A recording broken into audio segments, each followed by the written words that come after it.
Selamat malam listeners, kembali lagi dengan saya Rewatch Film. Di sini kami telah merangkum film Artemis Fowl. Nah, sebelum masuk ke inti video, jangan lupa klik subscribe untuk mendapat alur film lainnya. Film ini disutradarai oleh Kenneth Branagh, dan si Artemis diperankan oleh Ferdia Shaw. Artemis Fowl bercerita seorang anak yang dianugerahi kejeniusan di atas rata-rata yang berusaha menyelamatkan ayahnya dari bahaya dunia bawah tanah yang dihuni makhluk-makhluk sihir. Menarik bukan? Yuk kita mulai alur film Artemis Fowl. Film ini dimulai dengan pemberitaan keluarga Artemis Fowl, yang semenjak turun-temurun mencuri barang langka yang tak ternilai harganya. Hanya untuk mempertahankan kekayaan keluarga, di hari itu polisi berhasil menangkap kaki tangan Artemis Fowl yaitu Mold Digums. Ia diinterogasi oleh Mix untuk mengatakan di mana keberadaan Artemis. Namun ia malah menyebutkan kata Akulos. Film pun mundur ke scene di mana pencurian dan penangkapan Mold Digums belum terjadi. Sebuah kisah yang dimulai ketika setiap kisah besar dimulai di tempat di mana sihir dan keajaiban masih ada. Tempat paling ajaib di dunia Irlandia, rumah Artemis Fowl. Ketika ia berumur 7 tahun ia mengalahkan juara catur Eropa dalam hanya 5 langkah. Ketika ia berusia 9 tahun ia memenangkan kompetisi arsitektur. Ketika ia 10 tahun ia mampu mengkloning seekor kambing yang ia namai Asep. Pilihan nama yang aneh tapi dia anak yang cerdas. Kepintarannya itu terbukti di saat ia melakukan sesi terapi dengan orang yang jauh lebih tua dan bergelar dokter yang bangga karena duduk di kursi kebanggaan keluarga turun-temurun. Yang ia dapatkan dari kerajaan 1689 hingga 1702, kursi kesukaan ratu katanya. Faktanya Artemis mengetahui kursi itu palsu dan mempermalukan dokter terapi. Dia adalah Artemis Fowl I, seorang penjual barang antik dan langka. Ia ayah dari Artemis Fowl Junior. Sejak Artemis kecil ayahnya selalu menceritakan kisah-kisah semua pergi dalam legenda rakyat. Ia bertekad agar Artemis Junior mengetahui yang bisa diketahui tentang peri, mempersiapkan anak itu untuk hari yang akan datang lebih cepat dari yang diharapkan siapapun sampai akhirnya tiba-tiba ayahnya pergi. Di pagi harinya Artemis dikagetkan oleh pemberitaan bahwa ayahnya menghilang dan dituduh sebagai pencuri barang antik dan langka di museum terkenal. Ini Butler Holmes, biasa dipanggil Dom. Ia adalah teman pembimbing pengawal Artemis. 10 tahun pelatihan bela diri di Kyoto, 7 tahun pelatihan senjata di Moskow, 6 tahun pelatihan kekuatan di Gold Game Fence, California. Artemis shock mengetahui kejadian di mana ayahnya menjadi seorang buronan internasional. Tiba-tiba ia mendapatkan telepon dari seorang yang telah menyandera ayahnya. Ia meminta pada Artemis Junior untuk menemukan Akulos dalam 3 hari. Jika menolak ia takkan pernah melihat ayahnya lagi.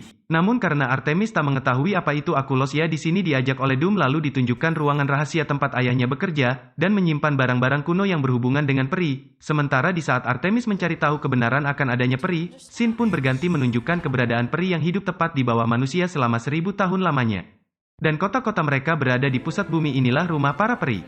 Holly adalah seorang opsir peri, dan Mold Digums seorang giant kurcaci yang dari awal film kita telah lihat ia tertangkap sebagai kaki tangan Artemis. Scene berpindah ke salah satu orang jahatnya, penjahat atau tukang adu dombanya. Ia diutus oleh orang yang menculik ayah Artemis Fowl untuk mengawasi dan memata-matai gerak-gerik dari langkah yang akan diambil komandan peri.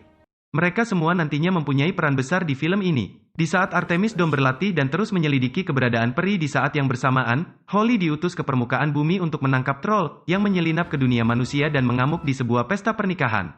Di saat troll tersebut hendak memakan seorang anak kecil, Holly datang tepat waktu dan mengaktifkan mesin pembekuan waktu, sehingga waktu terhenti, kecuali para peri tersebut. Troll pun berhasil ditangkap dan para peri menghapus ingatan dari manusia yang melihat troll tersebut. Dan di saat Holly hendak pulang ia malah mengabaikan perintah dan malah mencari tahu tentang keberadaan ayahnya yang terbunuh di dunia manusia. Ia pun pergi ke pohon besar di Bukit Tara, namun di sana Artemis dan Dom sudah bersiap menangkap Holly dengan membiusnya. Singkat cerita ternyata Holly dijadikan tawanan atau umpan oleh Artemis agar pasukan dan komandannya datang mencari Artemis. Namun dengan kecerdasan yang dimiliki oleh Artemis dan ketangguhan Dom, ia berhasil melawan pasukan peri dan berhasil bernegosiasi dengan komandan peri. Ia pun meminta Akulos sebagai tebusan untuk Holly. Namun karena peri juga tak memilikinya, komandan lantas meminjam kekuatan kurcaci untuk menggali rumah Artemis dan membawa oleh dari bawah tanah. Namun di saat ia masuk, sifat alami kurcaci sebagai pencuri handal malah membawanya ke sebuah brankas, yang ternyata setelah berhasil dibuka terdapat Akulos, benda yang dicari-cari Artemis dan seluruh peri baik maupun jahat. Di saat yang bersamaan pembukuan waktu mulai tidak stabil karena rusak dalam pertempuran. Keadaan semakin kacau di saat si penjahat mulai kudetanya dan mengambil alih perintah komandan. Ia melepaskan troll raksasa untuk membunuh semua makhluk yang berada di dalam rumah Artemis. Di sini kejar-kejaran dan saling baku hantam pun terjadi, yang diakhiri dengan sekaratnya Dom karena ia mencoba menyelamatkan Artemis. Ia tertimpa troll yang terjatuh sampai sekarat. Holly yang ingin menolong Dom dengan kekuatan sihir yang hanya bisa terdiam karena kekuatan sihir peri diblokir oleh si penjahat. Namun di saat yang tepat kaki tangan dari komandan mengaktifkan kembali sihir peri, Dom yang hampir meninggal pun terselamatkan. Lanjut mesin pengganti waktu yang mulai rusak, kini memporak-pondakan pasukan peri sehingga mereka semua pergi meninggalkan kediaman Artemis Fowl Junior. Sedangkan kini Artemis memegang Akulos di tangannya. Di saat ia berpikir untuk memberikan Akulos sebagai tebusan untuk ayahnya, ia berpikir kembali kalau sampai Akulos jatuh ke tangan peri yang jahat maka dunia manusia akan dihancurkan oleh peri jahat. Agar mereka dapat menguasai dunia permukaan, ia pun berencana untuk memakai kekuatan sihir Akulos. Namun jika manusia yang memakainya manusia takkan mampu menahan kekuatan besar tersebut dan akan hancur. Holly pun tiba karena ia seorang peri pun membantu Artemis menggunakan kekuatan Akulos untuk menteleportasi ayahnya yang hendak dibunuh dan kini Artemis dipertemukan lagi dengan ayah tercintanya. Akulos pun dikembalikan ke dunia peri di bawah pengawasan komandan. Holly pun diangkat jabatannya sebagai kepala pasukan. Film pun berakhir dengan semua orang hidup damai seperti semula.